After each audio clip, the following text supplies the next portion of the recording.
அவள் விகடன் வாசகர்களுக்கு என்னுடைய அன்பான வணக்கங்கள். இதெல்லாம் ஒரு கடவுளோட ஆசீர்வாதம் தான் முதல்ல சொல்லுவேன். மனசை நல்லா வச்சுக்கணுங்க, காத்தோட்டமாக வச்சுக்கணும். மனசில் ஒரு ஒட்டடையோ அழுக்கோ இருக்கக்கூடாது. நல்லா ஜன்னல்லாம் திறந்து விட்டு வீட்டில் வெளிச்சமும் காற்றும் வர மாதிரி மனசுக்குள்ளே எப்பவும் அப்படி ஒரு ஆரோக்கியமான நிலை இருக்கணும். மனசுலேயும் நம்ம நெகட்டிவாக எல்லாத்தையும் பார்க்குறதே நிறுத்திடணும். நேர்மறை சிந்தனையாக பார்த்தோம்னா நமக்கே ஒரு பெரிய உற்சாகம் வரும். ஆனால் நெகட்டிவாக எதிர்மறை சிந்தனைகளை வளர்த்துனோம்னு சொன்னாக்கா சுய பச்சாதாபம் வரும், கோபம் வரும், பொறாமை வரும். தேவையில்லாமல் நம்மளுடைய அந்த நிம்மதியை நம்ம தொலைச்சிருவோம். முதுமைங்கிறது ஒரு விபத்து அல்ல. அகாலமாக வியாதியில் செத்து போகிறவங்க இல்லை விபத்தில் செத்து போகிறவங்கள தவிர பாக்கி அத்தனை பேருக்கும் ஒவ்வொரு நாளும் நான் வந்துட்டுருக்கேன்னு சொல்லிவிட்டு முதுமை நம்மளை நெருங்கிக்கிட்டே தான் இருக்குது. அதனால் திடீர்னு உள்ள ஐயோ எனக்கு ஓல்டேஜ் பார்த்தா பயமாக இருக்குது அப்படின்னு அப்படிலாம் மிரண்டு போகக்கூடாது.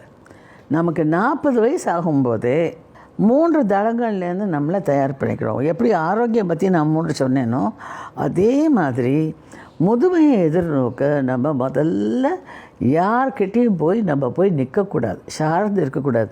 காலம் மாறி போச்சு. முன்னெல்லாம் ஒரு வீடு, அதில் அத்தை பாட்டி மாமா அவங்க இவங்கன்னு ஒரு 20 பேர் இருப்பாங்க. இப்போல்லாம் nucleus family flat, 2 bedroom flat இத்தினோண்டு இருக்குது. அதில் கணவன் மனைவி குழந்தைக்கு தான் இடம் இருக்குது. அப்பா அம்மாக்கெல்லாம் இடம் இல்லை. கிராமத்துலேருந்து எல்லோரும் இங்கே வந்தால் இங்கே இடம் நெருக்கடி இருக்குது, கன்ஸ்ட்ரெயின்ட். அதனால் என்னுடைய அப்பா அம்மாவை நான் பார்த்துட்டாப்புல, மாமனார் மாமியாரை பார்த்தாப்புல என்னோடய பசங்க என்னை பார்ப்பாங்கங்கிற எதிர்பார்ப்பு இருக்கக்கூடாது. இதை நம்ம 40 வயசுலேருந்தே வரைச்சிருந்தா தான் அது 60 வயசு ஆகும்போது அது இயல்பாகவே நமக்கு ஐயோ அவன் பார்க்காம போகிறான், நான் பரவாயில்லப்பா, அமெரிக்கா போயிட்டான், நான் பரவாயில்லப்பா, அது மாதிரி குத்தஞ்சொல்லி நம்ம நெகட்டிவாக பார்க்க மாட்டோம். நம்ம வாழ்க்கையை நம்ம வாழணும். யாரையும் கூடுமான வரைக்கும் சார்ந்து இல்லாமல் வாழணும். அதுக்கு உடம்பை நல்லா ஆரோக்கியமாக வச்சுக்கணும். அது நான் சொன்ன மாதிரி எக்ஸசைசஸ், யோகா, தியானம், இதெல்லாம் மூச்சு பயிற்சி, இதெல்லாம் 40 வயசுலேயே ஆரம்பிச்சிடணும். அதுக்கு முன்னாடியே கூட ஆரம்பிக்கலாம். அப்போ தான் 60 வயசில் நீங்கள் ஃபிட்டாக இருப்பீங்க எல்லா விதத்திலும். அப்புறம் 2வது நான் சொன்ன மாதிரி மனதளவில் நம்மளை தயார் பண்ணிக்கணும். என் பிள்ளைக்கு அவன் வாழ்க்கை இருக்குது, என் பொண்ணுக்கு அவள் வாழ்க்கை இருக்குது, அவங்களுடைய பிரச்சனைகள் இருக்குது, ரெஸ்பான்சிபிலிட்டிஸ் இருக்குது. என்ன நீ கவனி நான் சொல்லிகிட்டே இருக்கக்கூடாது. அவங்களுக்கு முடிஞ்சப்போ அதை கவனிக்கட்டும், முடியாட்டா புரிஞ்சுக்கணும். நம்ம அந்த மாதிரி நெகட்டிவாக பார்க்காம சப்போர்ட்டிவாக இருக்கணும். அப்படியே போய் பொண்ணு வீட்லையோ பிள்ளை வீட்லையோ இருந்தோம்னாக்கா என்னென்ன வேலைகள் செய்ய முடியும்? குழந்தைகளுக்கு கணக்கு சொல்லி தர முடியுமா? கதை சொல்லி தூங்க வைக்க முடியுமா? சமையலில் ஹெல்ப் பண்ண முடியுமா? இல்லை வாக் போகிறாப்பில் போய் பால் வாங்கிட்டு முடியுமா? அதெல்லாம் பண்ணி அவங்களுடைய பாரத்தை நம்ம பகிர்ந்துக்கணும். இது மனதளவில் தயாராக இருந்தால் தான் இதெல்லாம் பண்ண முடியும். எதிர்பார்ப்புகள் இல்லாமல் இருந்தால் தான் இதெல்லாம் பண்ண முடியும். 3வது இமோஷ்னல், அந்த உணர்ச்சி பூர்வமாக ஐயோ என் பிள்ளை என்னை கவனிக்காம விட்டானுங்கிறதோ புலம்புறதோ அழுறதோ எந்த விதத்துலையும் ஹெல்ப் பண்ணாதுங்க. அதை நம்ம அந்த அதாவது மென்டல் ப்ரிப்பரேஷனோடையே சேர்ந்து வர்றதான் இமோஷனல் ப்ரிப்பரேஷனும். நம்ம உணர்ச்சி வசப்படாமல் ஒரு விஷயத்தை யதார்த்தமாக அணுகணும். காலம் மாறி போச்சு. அதனால் எக்ஸ்பெக்டேஷன்ஸ், எதிர்பார்ப்புகளை குறைச்சிக்கணும். முடிஞ்ச வரைக்கும் உதவிகரமாக இருக்கணும், பாரமாக இருக்கக்கூடாது. இந்த எண்ணங்களெல்லாம் வச்சுட்டோன்னு வச்சுக்கோங்களேன். இது எல்லாத்துக்கும் ரொம்ப முக்கியமானது ஒரு ஆணாக இருக்கட்டும் பெண்ணாக இருக்கட்டும் அவங்களுக்கு ஒரு மனோதைரியத்தை கொடுக்கறது என்னன்னா பணம். நம்ம பொருளாதாரத்தில் நம்ம தன்னிறைவு பெற்றவர்களாக இருந்தோம் என்றால் என் செலவுகளுக்கு நான் போய் பிள்ளைக்கிட்டையோ பொண்ணுக்கிட்டையோ கேட்காமல் இருக்கும்படி அந்த ஒரு சுயமரியாதையோடு நம்ம இருக்கலாம்.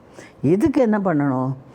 அதே 40 வயசுலேருந்து பொண்ணு படிப்பு, பிள்ளை படிப்பு, கல்யாணம் செலவழிக்கிற சமயத்தில் இது என்னோடய முதியோர் வாழ்க்கைக்கு அப்படின்னு ஒரு சேமிப்பு எடுத்து ஒரு 10% அதை போடும். அது சுயநலமே இல்லை. நாளைக்கு யாருக்கும் தொந்தரவு கொடுக்காமல் நீங்கள் இருக்கிறதுக்காக, கௌரவமாக வாழறதுக்காக தான் இந்த ஏற்பாடு. ஆக அவங்க சக்திக்கு தகுந்தபடி அது இன்சூரன்ஸ் எடுப்பீங்களோ இல்லை இன்வெஸ்ட்மெண்ட்டில் போவீங்களோ என்ன பண்ணாலும் என்னுடைய எதிர்காலத்துக்கு முதுமை பருவத்துக்கு சேமிக்கணும். கையில் பணம் இருந்ததுனாலே எங்கள் ஒருத்தட்ட போய் மருந்து வாங்கணும் எப்படி கேட்குறது, அந்த அந்த தயக்கம்லாம் இருக்காது. உடம்பு முடியாட்டால் கூட அப்பா என்னோடய அக்கௌண்ட்லேருந்து ஒரு 1000 ரூபா எடுத்துகிட்டு போய் இந்த மருந்தெல்லாம் வாழ்ந்துருப்பா சொல்லுவோம். அவங்களுக்கும் அது ஈஸி. இதுதான் நிதர்சனமான ஒரு நிலைமை. ஆக முதுமை வந்து அது கண்டு மிரண்டு போக வேண்டாம். இப்போ எனக்கு 4 வருஷம் 5 வருஷம் முன்னாடி 2 தடவை ஹார்ட் அட்டாக். நான் இத்தனைக்கும் எனக்கு சுகர் கிடையாது, பிபி கிடையாது, கொலஸ்ட்ரால் கிடையாது. நான் யோகா போகிறோம், ஜிம் போயிட்டு இருந்தேன். முதல்ல கூட ஜிம் போயிருக்கேன். ஏன் வந்தது அது டாக்டர்ஸ்க்கே புரியல. அப்புறம் நான் டாக்டரை கேட்டேன், இந்த மாதிரி யார் கூட அது வரும்னாக்கா நான் ஏன் என்னை ஃபிட்டாக வச்சுக்கணும் அப்படி கூட கேட்டேன். அவருக்கு பதில் சொல்ல முடியல அவரால்.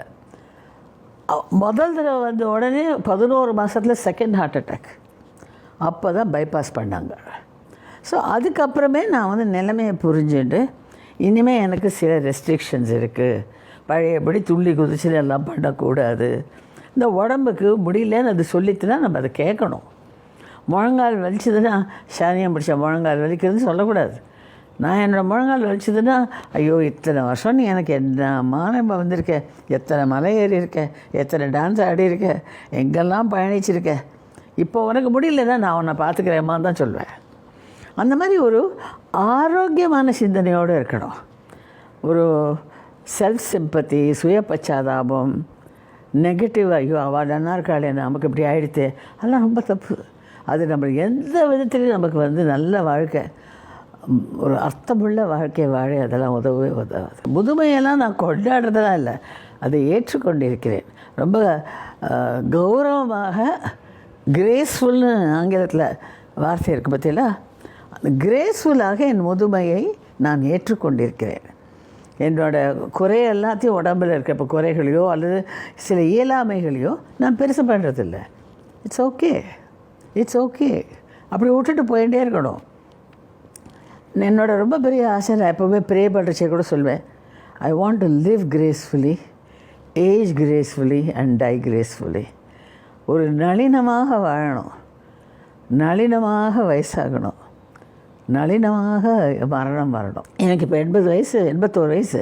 வயசை எங்கேயும் சொல்வேன் நான், இப்போ இல்லை 30 வருஷமாகவே மேடையிலேயே சொல்லிச்சு. எல்லாம் ஏன் வயசை சொல்கிறீங்கன்னா நான் சொல்லுவேன், அந்தந்த வருஷத்தை நான் அனுபவிக்கணும்னு நினைக்கிறேன். அந்தந்த வருஷங்கள்ட்ட வருத்தப்படாதா, என்னை மட்டும் அவள் சொல்ல மாட்டேங்கிறேன். ஸோ அதை நம்ம கௌரவிக்கணும். எல்லாமே நம்ம கையில், நம்ம சிந்தனைகள் இருக்குங்க. சிந்தனை நான் சொன்ன மாதிரி, முதல்ல சொன்ன மாதிரி, மனசை ஒட்டடை இல்லாமல் வச்சுட்டு ஆரோக்கியமான பாசிட்டிவ் சிந்தனைகளோடு நம்ம இருந்தோம்னா, பாசிட்டிவ் சிந்தனைகள் தான் பாசிட்டிவ் பேச்சாகும், பாசிட்டிவ் செயல்களாகும். நல்ல பூச்சி அடிக்காத பூ தான் நல்ல திடமான பிஞ்சாகி காயாகி பழமாகும். பூச்சி அரிச்சு போச்சுன்னா அந்த பூவிலேருந்து காய் நல்லா வராது. ஸோ நமக்கு இதில் பூ நான் சொல்கிறது நம்ம சிந்தனைகள். நம்ம சிந்தனைகளை ஆழ உழுது புதுசு புதுசாக கற்றுக்கணும். எனக்கு எல்லாம் தெரியும்னு இருக்கக்கூடாது. நான் எப்பவும் கற்றுக்கிறதுக்கு ரெடியாக இருக்கேன், யார்கிட்டேருந்து ஒரு நாள் கற்றுக்க ரெடியாக இருக்கேன். ஸோ புதுசு புதுசாக தெரிந்து கொண்டு நம்மை அப்படியே தட்டி தட்டி கொடுத்துட்டு உரம் போட்டுக்கொண்டு காத்தோட்டமான ஒரு சிந்தனைகளோட, ஆரோக்கியமான சிந்தனைகளோட நம்ம இருந்தோம்னா நிச்சயமாக நம்ம பேசுகிற பேச்சு, நம்ம எழுதுகிற எழுத்து, நம்ம செயல்பாடுகள் எதுவாக இருப்பினும் அதில் வந்து ஒரு ஆரோக்கியத்தன்மை இருக்கும்.